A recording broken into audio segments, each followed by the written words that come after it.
Pak, yang meminta bahwa sebaiknya proses hukum terhadap penendang sesajen di Gunung Semeru ini dihentikan. Ya, terima kasih Mbak atas pertanyaannya. Ya, pada dasarnya kami di UIN Sunan Kalijaga yang perlu kita garis bawahi adalah bahwa perbuatan yang bersangkutan yaitu Ya, HF itu memang tidak layak ya, perbuatan yang tidak baik, bisa mencederai keyakinan lain, oke. bisa menyakiti orang yang punya kepercayaan, Mhm. orang yang punya ibadah yang lain. Dalam hal ini UIN Sunan Kalijaga menyesalkan atas tindakan Ya, itu. Ya. Dan kami UIN Sunan Kalijaga ini sudah sejak lama menekankan adanya toleransi, dialog antar baik. agama yang mempengaruhi pemikiran nasional.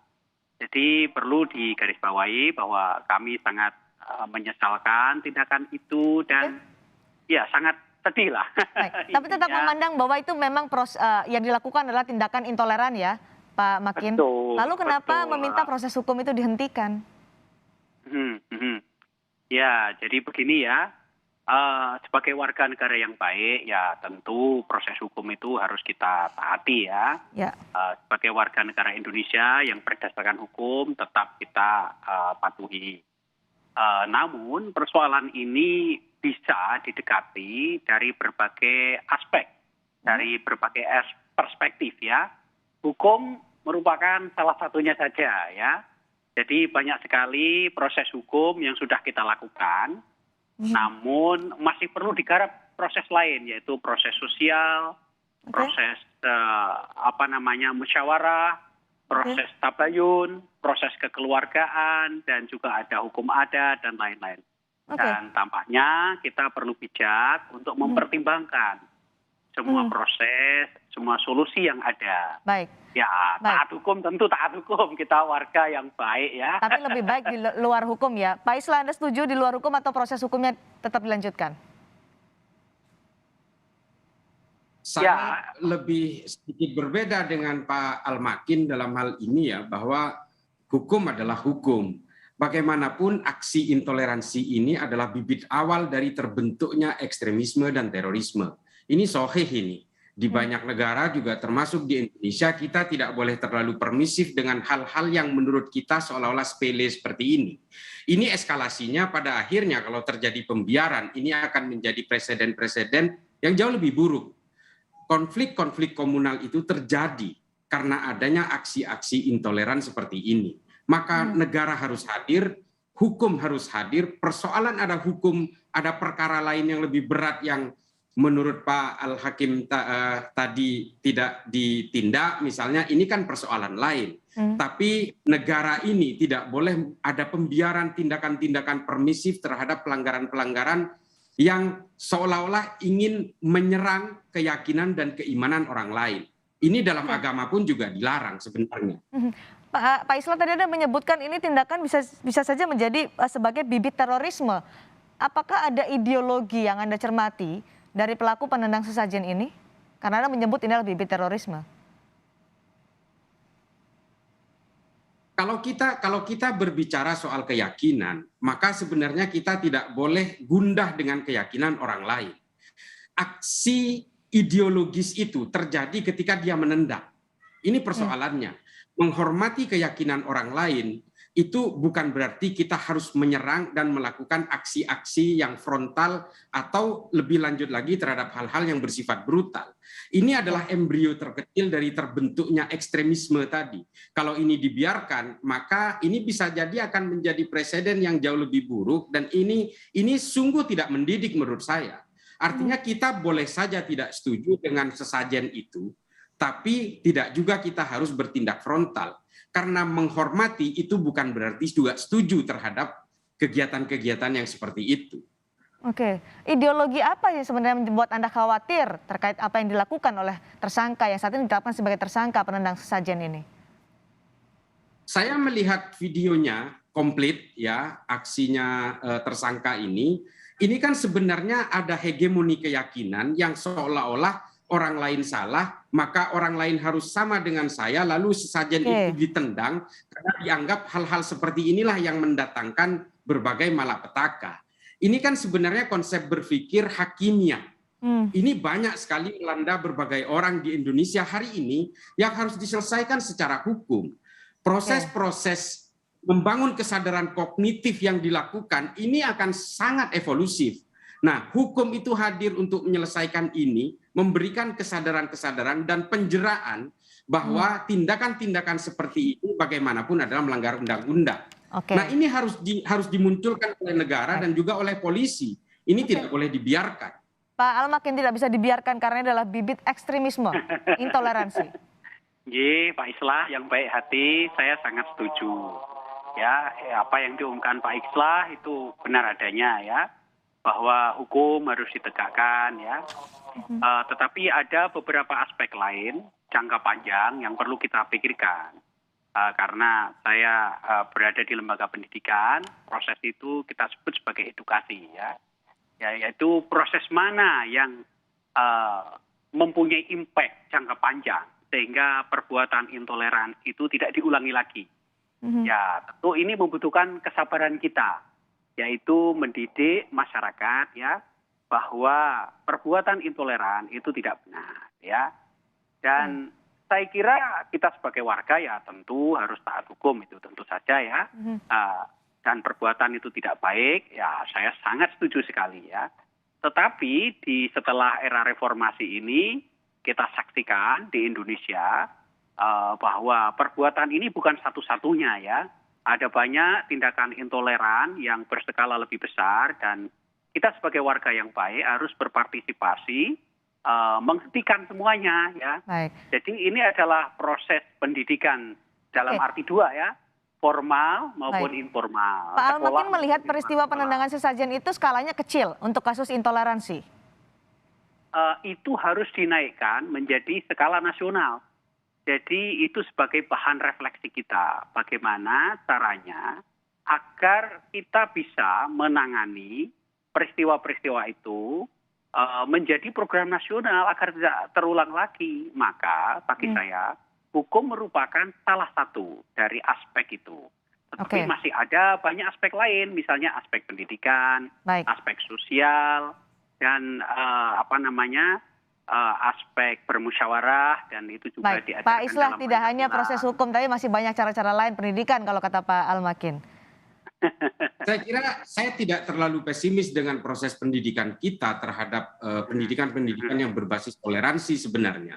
Tapi persekusi terjadi selama ini terhadap orang-orang yang sedang maulidan misalnya, atau persekusi terhadap kegiatan-kegiatan yang bersifatnya budaya, ini bukan hanya terjadi saat ini. Maka menurut saya selama ini kan hak hukum itu jarang hadir terhadap hal-hal yang seperti ini. Nah, ini adalah satu trigger bagi kita. Bukan berarti saya putus asa terhadap pendidikan kita, tapi kalau ini dibiarkan, maka ini akan menjadi masif. Orang akan meminta restoratif justice apabila ada kejadian-kejadian sejenis nanti di depan. Nah, ini kemudian menjadi trigger dari kebencian-kebencian yang selama ini, yang saat ini mulai merebak, itu kita rasakan sekali.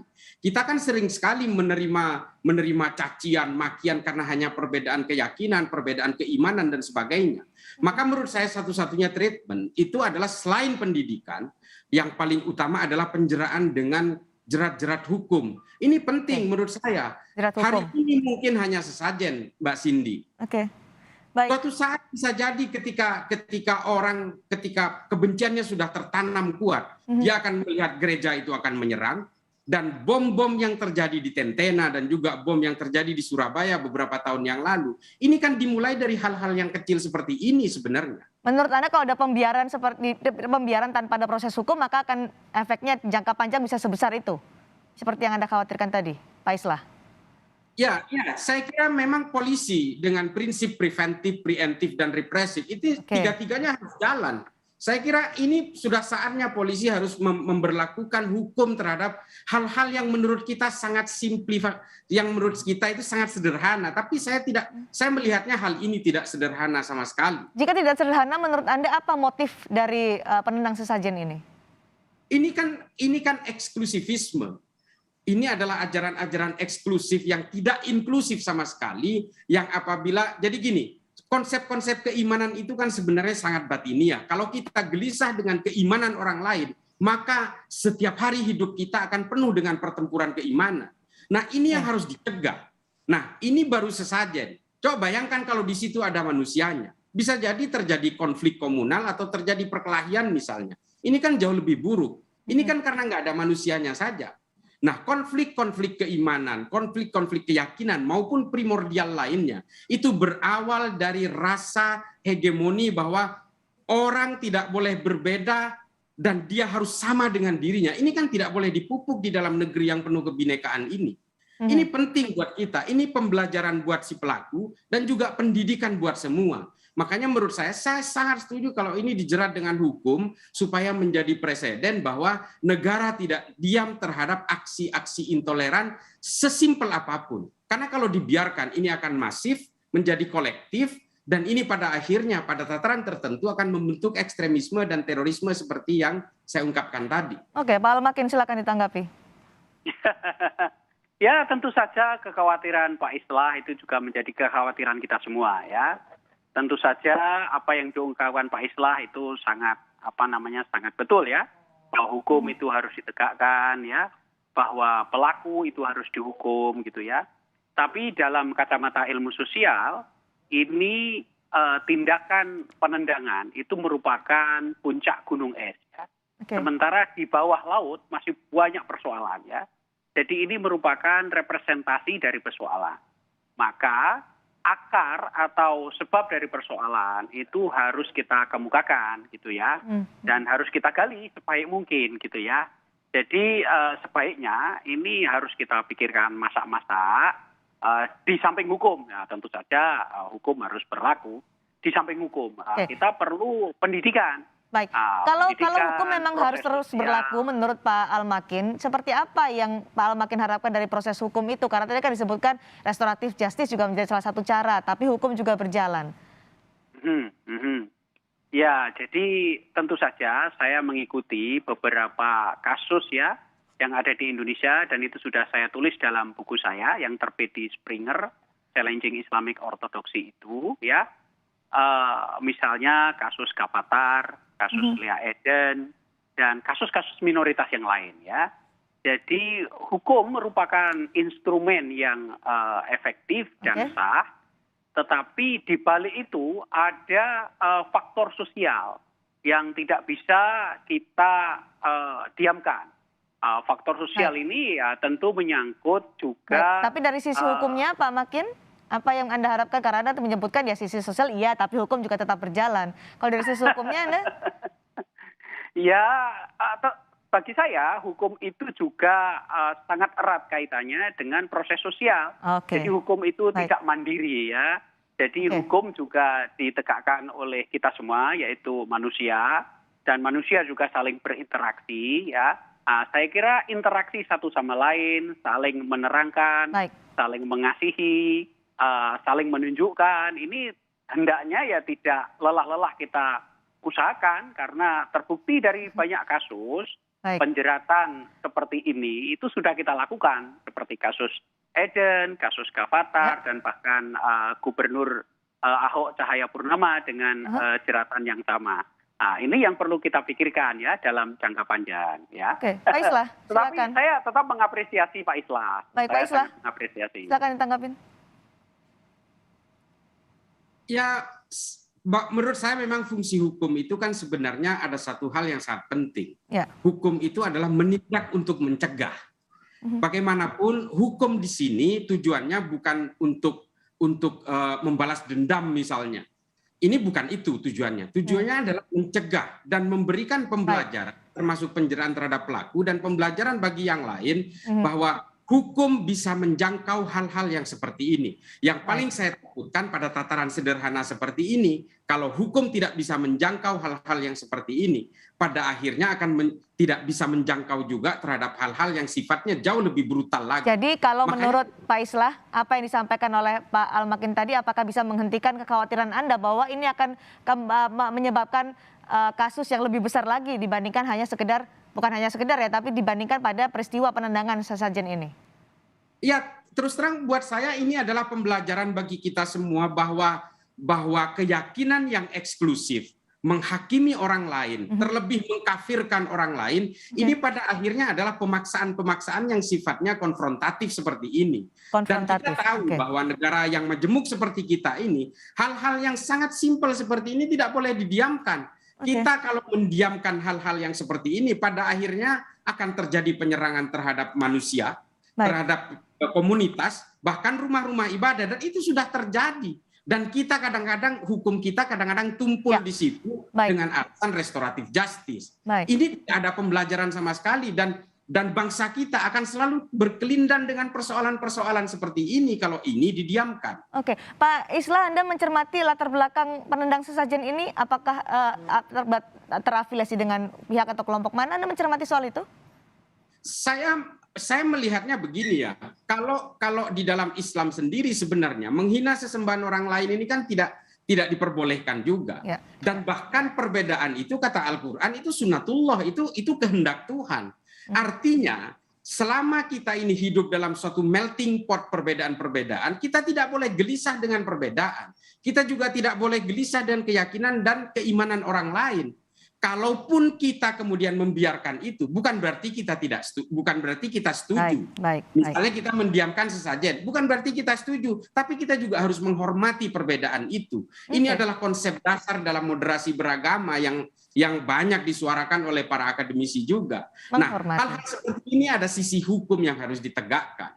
Kalau ini kita biarkan, ini akan menjadi presiden dan menjadi jurisprudensi. Pada akhirnya orang menyerang gereja, menyerang komunitas-komunitas yang beragama lain. Ini pada akhirnya akan meminta juga restoratif justice. Nah, penjeraannya di mana?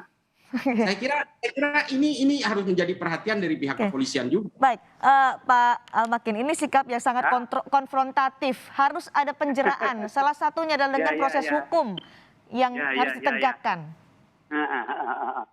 Ya, Mbak dan Pak Islah yang baik, tentu saya sangat mengapresiasi, sangat menghargai ya keprihatinan dan kekhawatiran Pak Islah adalah kekhawatiran kita semua ya. Tetapi harus diingat bahwa proses hukum itu sudah pada level kuratif dalam istilah kedokterannya, yaitu level penyembuhan.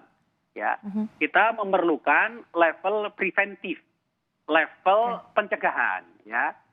Pencegahan ini adalah bagaimana caranya agar tindakan itu tidak terjadi lagi gitu ya. Dan ini yang harus diantisipasi supaya tidak terjadi lagi. Kalau sudah terjadi itu sudah pada level penyembuhan kuratif gitu. Kalau nanti akhirnya restoratif justice selalu dimintakan kepada dari orang-orang yang melakukan tindakan intoleransi. Kan ini kan hanya akhirnya tidak ada jera, semuanya bisa meminta restoratif justice nih Pak Makin. Ya, kita bisa lihatlah di kenyataannya di dalam persoalan sosial dan dalam sejarah Indonesia tidak seperti itu kenyataannya. Ya, kadang-kadang kita membayangkan sesuatu tapi kenyataannya berbeda ya. Jadi di Indonesia ini kita perlu sadari ya bahwa proses hukum itu merupakan salah satu ya. Dan itu biasanya kalau sudah terjadi, itu kan sudah terjadi penendangan. Restoratif justice. Tapi yang sifatnya preventif, artinya mendeteksi supaya tidak terjadi, dan menjaga supaya tidak terjadi. Nah, makanya kita sebagai orang yang bekerja di pendidikan, perlu pendidikan jangka panjang. Baik pendidikan secara formal di sekolah Pak Makin, maupun kami sudah dapat poinnya. Singkat saja untuk Pak Islah, singkat saja. Waktu kita sangat sempit Pak Islah, singkat saja. Ya, baik. Begini Mbak Cindy, kalau kita selalu membiarkan kegelisahan orang karena berbeda keyakinan dan keimanan seperti ini, maka ini tidak akan ada habisnya.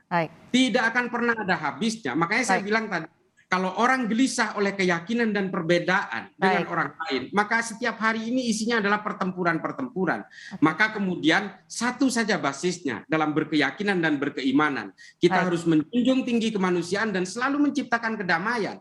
Saya kira ini penting untuk Baik, Pak ditanamkan Islah. kepada kita semua. Kami sudah dapat Terima poinnya. kasih Mbak Siti, terima kasih. Terima kasih Pak Islah, terima kasih Pak Al-Makin sudah bergabung bersama kami Terima kasih, di Kompas terima Petang dengan kasih. berbagi pandangan soal Sehat-sehat kasus selalu. penendang sesajen di Semeru, di Lumajang, Jawa Timur. Terima